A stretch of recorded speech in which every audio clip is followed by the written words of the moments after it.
একটা জিনিস রিয়েলাইজ করলে দেখতে পারবেন যে যে কোনো নিষিদ্ধ জিনিসের প্রতি মানুষের ভালোবাসা বেশি, মানুষের আবেগ বেশি, মানুষ সেই জিনিসের উপরে খুব বেশি আকৃষ্ট হয়।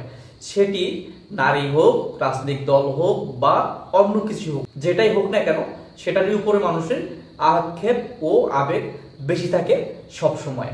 তার মধ্যে অন্যতম বিষয় হলো রাজনৈতিক দল নিয়ে একটু কথা বলি। সাবেক স্বৈরাচার যখন বাংলাদেশ জামাতে ইসলামকে নিষিদ্ধ করে, এই যে একটা সংগঠন, এত বড় একটা সংগঠনকে যখন নিষিদ্ধ করা হয়, তাদের দলের কর্মীরা মোটামুটি 50 লক্ষ কর্মী যখন তাদের দলটিকে পরিচালনা করতে পারে না, যখন তারা নিষিদ্ধ থাকে, তারা কি করবে? তারা তো তাদের দল পরিচালনা করতে পারে না। তারা যে কোনো মাধ্যমে যে কোনোভাবে অন্য কোনো রাজনৈতিক দলের ভিতরে মিশে যায় এবং তাদের কার্যক্রমগুলো ওখান থেকেই চালু করে। এই যে এখানেই গুপ্ত হওয়ার প্রধান কারণ শুধু বাংলাদেশ জামাতে ইসলাম না, এমন আরো কিছু রাজনৈতিক দল আছে যেগুলো আমরা পূর্বে দেখে আসি। তবে যারা এ পর্যন্ত গুপ্ত হয়েছে তারা কিন্তু দ্বিগুণের চেয়েও দ্বিগুণ শক্তি নিয়ে ফিরে এসেছে, যেটা আমরা 2024 সালের জুলাই আন্দোলন থেকে দেখতে পারি। 5ই আগস্টে যে ঘটনাটি ঘটেছে, শুধুমাত্র একটা সংগঠনকে নিষিদ্ধ করার কারণে এই ঘটনাটি ঘটেছে। বাংলাদেশ আওয়ামী লীগ এখন পর্যন্ত 3বার নিষিদ্ধ হলো। সর্বপ্রথম নিষিদ্ধ হচ্ছে 1958 সালে। আইয়ুব খান পাকিস্তানে আমলে এই বাংলাদেশ আওয়ামী লীগকে নিষিদ্ধ করেছে। বিধায় বাংলার জনগণ এক হয়েছে এবং তারা সুসংগঠিত হয়েছে। মোটামুটি ভাবে তারা দ্বিগুণ আকারেই ফিরে আসছে এবং সুসংগঠিত হয়ে রাজনৈতিক কার্যক্রম চালিয়ে গেছে।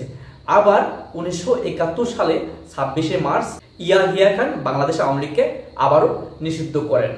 এই নিষিদ্ধের মূল কারণ হিসাবে বাংলাদেশ পায় বাংলাদেশের মানচিত্র, বাংলাদেশ পায় বাংলাদেশের ভূখণ্ড।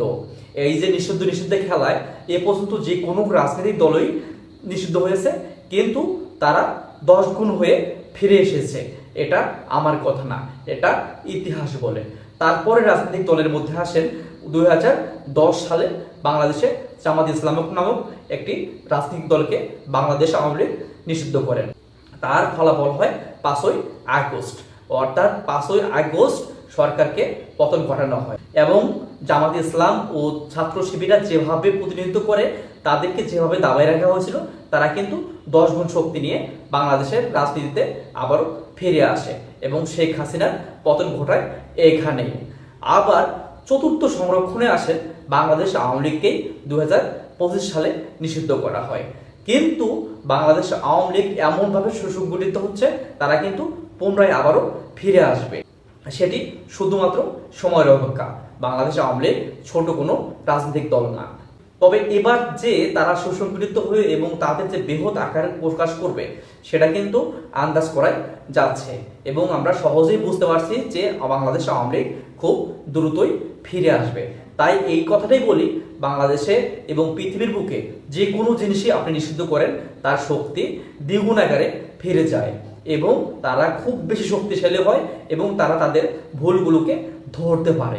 এভাবে যে কোনো রাজনৈতিক দল যে কোনো ব্যক্তিকে নিষিদ্ধ করেন না কেন, তারা প্রতি মুহূর্তে তাদের শক্তির জানান দিতে থাকে এবং তাদের ভালোবাসাকে জানান দিতে থাকে। তাই সময় বলে দেবে বাংলাদেশ আওয়ামী লীগ ফেরার শুধুমাত্র সময়ের অপেক্ষা।